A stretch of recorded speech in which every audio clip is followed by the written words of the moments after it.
In the heart of the Carpathian Mountains, nestled within a forest so dense that sunlight barely touched the ground, stood a manor forgotten by time. Locals called it the Crimson Manor, though no one dared to speak its name aloud. The villagers of Strya, the nearest settlement, lived in perpetual fear of the place. At night, they barred their doors and windows, whispering prayers to ward off the evil that resided within.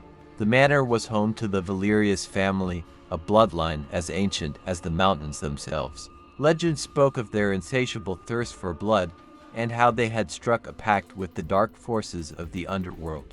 In exchange for immortality, they were cursed to live in eternal darkness, feeding on the life force of the innocent. The family was led by Count Lucian Valerius, a figure whose very name sent shivers down the spines of those who heard it. His wife, Countess Elena, was equally feared, known for her beauty that masked a heart of stone.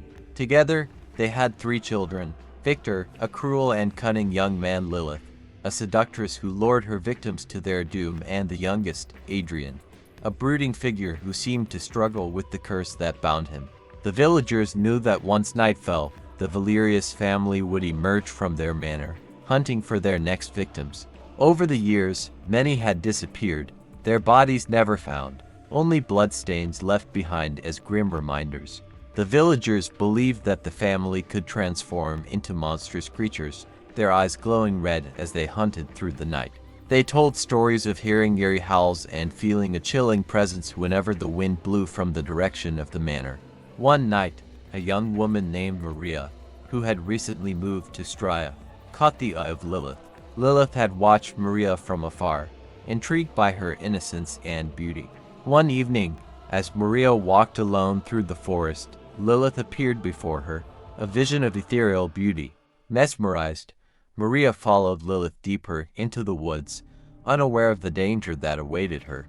At the edge of a clearing, Maria finally realized the peril she was in. Lilith's eyes glowed with a malevolent hunger as she revealed her true nature. But before Lilith could strike, Adrian appeared, his face contorted with inner conflict. He warned Maria to run, to flee the forest and never return. Confused and terrified, Maria obeyed, sprinting through the trees, the sounds of Lilith's enraged screeches echoing behind her. Back at the manor, Lucian and Elena were furious with Adrian for letting Maria go.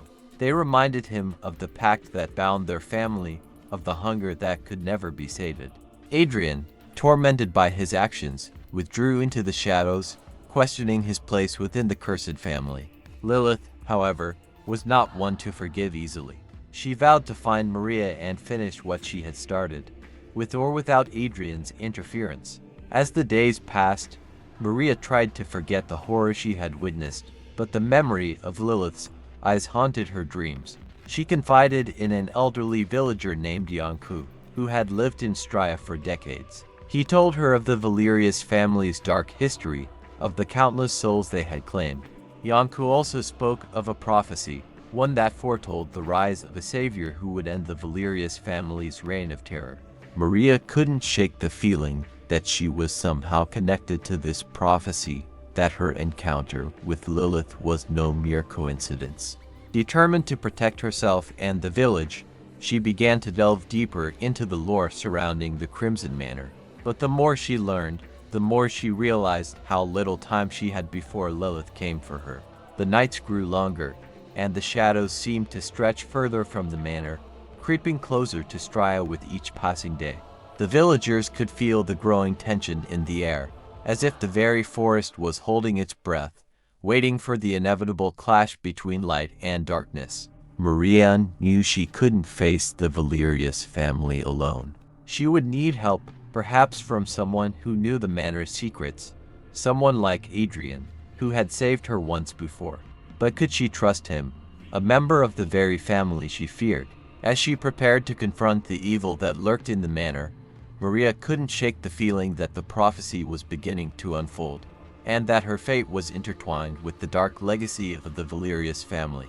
But the true horror lay in the secrets she had yet to uncover, in the dark corridors of the Crimson Manor, where the blood of countless victims still stained the walls. The question that haunted her was whether she would become another victim of the Valerius family, or if she could break the curse that bound them.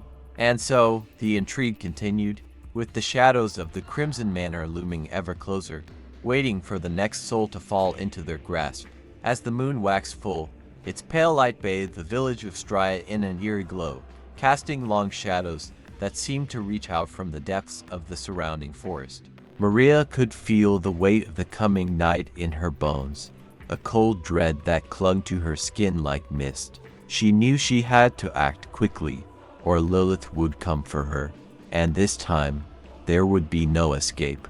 Determined to find answers, Maria decided to seek out Adrian, the reluctant vampire who had spared her life. She knew it was a dangerous gamble. Adrian was still one of them, bound by the same dark curse that plagued his family, but he was her only hope. If there was any chance of breaking the Valerius family's hold over the village, it lay in uncovering the secrets of the manor. Maria made her way through the dense forest, the path to the Crimson Manor winding like a serpent through the trees. As she approached the towering gates of the manor, she felt a strange pull, as if the very ground beneath her feet was drawing her closer. The iron gates, rusted with age, creaked open on their own, inviting her into the darkness beyond. Inside the manor, the air was thick with the scent of decay, the walls lined with portraits of the Valerius ancestors, their eyes following her every move. Maria could feel the weight of centuries of malevolence pressing down on her, a tangible presence that seemed to pulse with a life of its own. She had to find Adrian before it was too late. As she navigated the labyrinthine halls, she stumbled upon a room hidden behind a heavy velvet curtain. Inside, the walls were covered with ancient texts and cryptic symbols, the air thick with the scent of burned incense. In the center of the room stood a stone altar, stained dark with old blood. This was the heart of the Valerius family's power, the place where they had made their pact with the underworld. Before Maria could investigate further, a voice spoke from the shadows. "You shouldn't be here." It was Adrian, his face shrouded in darkness. He stepped forward, his eyes filled with a mix of sorrow and resolve. "If my family finds you, they will kill you or worse." Maria met his gaze, her fear mingling with determination. "I need to know how to stop them. There must be a way to break the curse." Adrian hesitated, the conflict evident in his eyes. "There is a way," he finally admitted, "but it comes at a terrible cost. The curse that binds us was sealed with blood, innocent blood. To break it, that blood must be reclaimed. But it would mean the death of those who carried the curse." Maria's heart raced. She realized that Adrian was talking about sacrificing his own family to break the curse, including himself. "But, can you do it?" she asked, her voice trembling with the enormity of what she was asking. Adrian's silence spoke volumes. Before he could answer, the door behind them slammed open with a force that rattled the walls. Standing in the doorway was Lilith, her eyes blazing with fury. "You traitor," she hissed, her voice dripping with venom. "You would betray your own blood for this mortal." Adrian stepped protectively in front of Maria, his body tense as he faced his sister. "This has to end, Lilith. We can't go on like this." But Lilith was beyond reason. With a feral snarl, she lunged at Adrian, her fangs bared. The room erupted into chaos as the siblings clashed, their inhuman strength shaking the very foundations of the manor. Maria watched in horror as the battle unfolded, realizing that she was witnessing the beginning of the end for the Valerius family. Just as it seemed that Adrian would be overpowered, a deafening crash echoed through the manor. The walls began to tremble, dust and debris falling from the ceiling. The altar in the center of the room began to glow with an eerie light, the ancient symbols carved into its surface pulsating with a dark energy. Lilith froze, her eyes wide with terror. "What have you done?" she whispered, her voice trembling for the first time. Adrian, breathing heavily, turned to Maria, his expression grim. "We've awakened something far older than our curse," he said. "Something that even we cannot control." The ground beneath them began to shake violently, the floor cracking open to reveal a chasm of darkness that seemed to stretch into infinity. From the depths of the abyss, a low growl reverberated through the manor, a sound that filled Maria with an indescribable dread. The air grew colder, the darkness thicker, as if the very shadows were alive, closing in around them. Maria felt a sudden pull toward the chasm, a force so powerful it nearly dragged her off her feet. She struggled to resist, but the darkness was relentless, drawing her closer to the edge.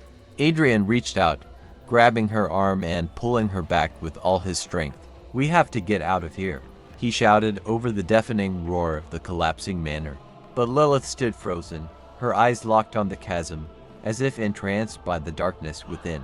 This is what we were promised," she murmured, a twisted smile spreading across her face.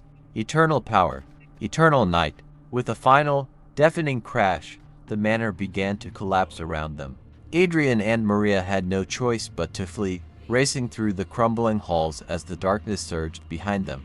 They burst through the front doors just as the manor was swallowed by the chasm, the ground beneath it collapsing into a void of blackness.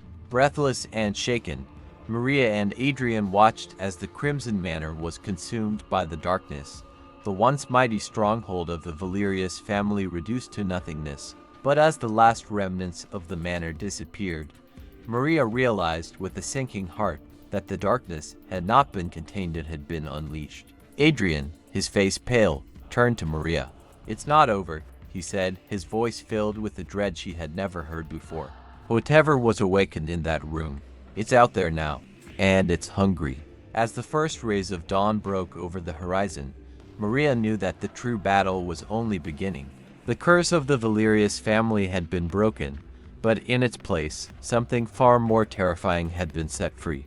And as she stood beside Adrian, staring into the dark forest where the manor had once stood, she couldn't shake the feeling that they were being watched, that something ancient and malevolent was now stalking the night. The shadows of the Carpathians had claimed their latest victims, but the hunger of the darkness had only just begun. The Crimson Manor was gone, but its legacy lived on, a curse that had transformed into a new and even greater evil. And somewhere in the depths of the forest, a pair of glowing red eyes watched, waiting for the night to fall once more. As Maria and Adrian stood at the edge of the forest, the first light of dawn casting a golden hue over the Carpathian mountains, the weight of the night's horrors hung heavy in the air. The Crimson Manor was gone, swallowed by the darkness that had been unleashed, but there was a sense of finality in the destruction. The Valerius family's reign of terror had come to an end, and with it, the ancient curse that had bound them for centuries. Yet, as Maria looked into the forest, she couldn't shake the feeling that something still lurked in the shadows. Adrian, sensing her unease, placed a reassuring hand on her shoulder. "We've done what we could," he said, his voice steady despite the turmoil he had endured. "But this isn't over until we make sure the darkness is truly defeated." Determined not to let the terror of the night win, Maria and Adrian returned to the village of Strya. The villagers, having heard the commotion from the manor, had gathered in the square, fear etched on their faces. When they saw Maria and Adrian, their expressions shifted from fear to cautious hope. They had lived in the shadow of the Valerius family for so long that the idea of freedom was almost unimaginable. Maria stepped forward, her voice strong as she addressed the villagers. "The Crimson Manor is gone," she announced, her words met with gasps and murmurs of disbelief. "The curse that bound the Valerius family has been broken, but we must remain vigilant. Something was unleashed when the manor fell, and it is up to us to ensure that it doesn't claim any more lives." The villagers, inspired by Maria's courage, began to organize. They gathered weapons, lit torches, and prepared themselves for whatever might come. For the first time in generations, they were ready to face the darkness, no longer willing to live in fear. As the day wore on, Maria and Adrian, along with a small group of villagers, returned to the site where the Crimson Manor had stood. The chasm left behind by its collapse was now filled with an unnatural darkness, a void that seemed to pulse with a life of its own. But there, in the center of the chasm, was the altar, still glowing faintly with the residual energy of the curse. Adrian approached the altar, his expression resolute. "This is where it all began," he said, placing his hand on the cold stone. "And this is where it must end." Maria joined him, the villagers standing in a protective circle around them. "What do we do?" she asked, her heart pounding in her chest. There's one last thing we can try, Adrian replied. The darkness was born from the blood of the innocent. It can only be banished by an act of true sacrifice, by a heart that willingly gives up everything for the good of others. Maria's eyes widened in understanding. No, Adrian, there has to be another way. But Adrian shook his head, a sad smile on his lips. This is the only way. I was born into this darkness, but I've seen the light through you, Maria. It's time for me to do what's right. Before Maria could protest, Adrian drew a small, silver dagger from his belt, a relic that had been passed down through his cursed lineage. He held it out to Maria, his eyes filled with a gentle determination. Take it, he said. You must be the one to do this. Tears filled Maria's eyes as she realized what he was asking. I can't, she whispered, her voice breaking. You can, Adrian insisted, his voice soft yet firm. You must. This is the only way to ensure that the darkness doesn't spread beyond this place. Please, Maria, for the sake of everyone in Stria, and for all the lives that have been lost, you have to do this. With a heavy heart, Maria took the dagger from Adrian's hand, the cold metal chilling her to the core. She knew what she had to do, but it didn't make it any easier. Adrian closed his eyes, standing tall and resolute, ready to accept his fate. As the villagers watched in solemn silence, Maria raised the dagger, her hands trembling. She took a deep breath, steeling herself for what was to come. I'm so sorry, Adrian, she whispered, her voice choked with emotion. Adrian opened his eyes and smiled at her, a look of peace on his face. Thank you, Maria, he said, his voice filled with a quiet strength. For everything. With a final, determined breath, Maria plunged the dagger into Adrian's heart. The moment the blade pierced his skin, a blinding light erupted from the altar, enveloping Adrian in its warmth. The darkness that had filled the chasm recoiled, shrinking away from the light as if burned by its purity. The ground trembled, but this time it was not a tremor of destruction, it was a tremor of release, of the curse being lifted. Adrian's body began to glow with the same light, his features softening as the darkness within him was purged. He looked at Maria one last time, his eyes filled with gratitude, before his form dissolved into the light, leaving behind only a sense of peace. The chasm began to close, the earth healing itself as the altar crumbled to dust. The oppressive darkness that had loomed over the land was gone, replaced by a serene calm. The villagers watched in awe as the sun broke through the clouds, its rays shining down on the site where the Crimson Manor once stood. Maria fell to her knees, tears streaming down her face, a mix of sorrow and relief washing over her. She had done what needed to be done, but the cost was great. Adrian had sacrificed himself to end the curse, and in doing so, had saved them all. As the villagers gathered around her, offering words of comfort, Maria knew that Adrian's sacrifice had not been in vain. The darkness had been defeated, and the village of Stria was free at last. The Valerius family's reign of terror was over, and the curse that had plagued them for centuries was finally broken.